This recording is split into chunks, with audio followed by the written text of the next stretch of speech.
Hola, en esta ocasión os hablaré de las fuerzas intermoleculares. Como la palabra lo dice, entre moléculas. Si las moléculas son polares, tenemos dos tipos, las de Van der Waals y por puentes de hidrógeno. Y si las moléculas son apolares, no forman dipolos, las fuerzas de dispersión de London o de London se llaman también. Son las causantes de que aparezcan muchas sustancias en estado sólido o líquido en vez de ser gases y tengan una fuerza mayor de la que cabría esperar. Vamos a comenzar con la de Van der Waals. Se conocen con el nombre dipolo-dipolo y como he dicho antes, se producen las moléculas polares. Una molécula es polar, es decir, tiene un dipolo, cuando uno de los átomos es muy electronegativo, como en el caso del monóxido de carbono.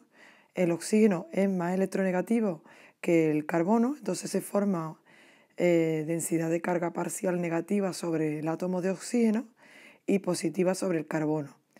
En definitiva, un dipolo. Cuando un dipolo se acerca a otro, pues se unen por atracción electrostática.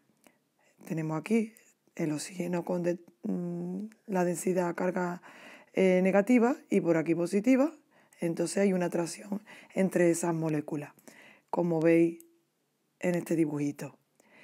Y esa interacción, pues hay que tenerla en cuenta y sus propiedades cambian. Otra interacción que se da es la de puente de hidrógeno. De las tres que vamos a ver, esta es la más fuerte. Aún así, ninguna de las intermoleculares son más fuertes que las que se producen para formar las moléculas, es decir, el iónico, covalente o metálico. El puente de hidrógeno es el responsable de que haya vida en la Tierra porque el agua, si no existieran los puentes de hidrógeno, sería gas. Os muestro la gráfica, son las temperaturas de ebullición y si comparamos el oxígeno, bueno, la combinación de hidrógeno y oxígeno o con la de hidrógeno, azufre, hidrógeno, selenio o teluro, que son elementos del mismo grupo, pues no se corresponde, es mucho más alta de lo que cabría esperarse. Tendría que ser algo por aquí, ¿no? Eso implicaría, este es el cero, que su punto de ebullición estaría por debajo de los 0 grados centígrados, cosa que no es así, es a los 100 grados centígrados. Entonces, a temperatura ambiente, el agua es líquida. ¿Por qué es líquida? Por esa interacción que se llama puentes de hidrógeno. Entonces se unen unas moléculas con otras y forman bastantes uniones y entonces se llama puente de hidrógeno porque el hidrógeno hace de puente, de unión. Tenemos aquí la molécula de agua. Como el oxígeno es más electronegativo que el hidrógeno, pues entonces se genera una densidad de carga parcial negativa sobre el oxígeno y positiva sobre el hidrógeno. Lo veis aquí en este dibujito, quizás más claro, que los electrones del hidrógeno están más cerca del oxígeno, este sería del hidrógeno, está más cerca del oxígeno que del hidrógeno. Entonces se forma un dipolo y por una parte es negativa y por otra parte es positiva. Y eso hace que se vayan uniendo unos a otros. ¿Veis? Esta es una molécula de agua y por el hidrógeno se une al oxígeno de otra molécula de agua vecina y por aquí se puede unir al hidrógeno de otra molécula vecina y así, pues imaginaros todas las uniones que se pueden hacer. Y eso implica que esa interacción es más fuerte que la que se da en los otros compuestos con hidrógeno y por eso su punto de ebullición es más alto y el agua es líquida a temperatura ambiente. ¿Cuándo se dan los puentes de hidrógeno? Pues tenemos ahí 3 ejemplos. Se daría en el agua, se daría en el amoníaco y en el ácido fluorhídrico o fluoruro de hidrógeno. Pues para que se dé el puente de hidrógeno, tiene que estar presente en la molécula del hidrógeno, como es obvio, y otro átomo pequeño.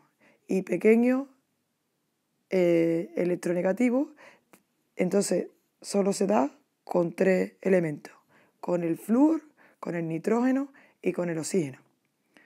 Es decir, vuelvo a repetir, tiene que estar el hidrógeno presente para hacer el puente y estar unido a un átomo pequeño, y para que se cumpla ese requisito tienen que ser flúor, nitrógeno y oxígeno. También se daría en el ácido fluorhídrico y en el amoníaco. Son los casos más... También se podría dar en alcoholes porque tienen OH. Siempre que haya H y esté unida a un oxígeno, a un nitrógeno o a un flúor se puede dar. Entonces la orgánica se puede dar también. Bueno, pues por último, la fuerza de dispersión tipo London se da en moléculas apolares. ¿Y por qué se da? Porque en un momento dado también se puede dar en un átomo. Los gases nobles se suele dar, ¿no? En la molécula o en el átomo hay instantáneamente o en un momento dado un desplazamiento de carga. O sea que es apolar, pero en un momento dado se puede provocar una separación de carga, los electrones por un lado y la carga positiva por otro. Y entonces se forma lo que se llama un dipolo instantáneo. Y si por ahí, en ese momento del desplazamiento de la carga, hay otra molécula, pues puede provocar una separación de carga en la molécula que se acerca.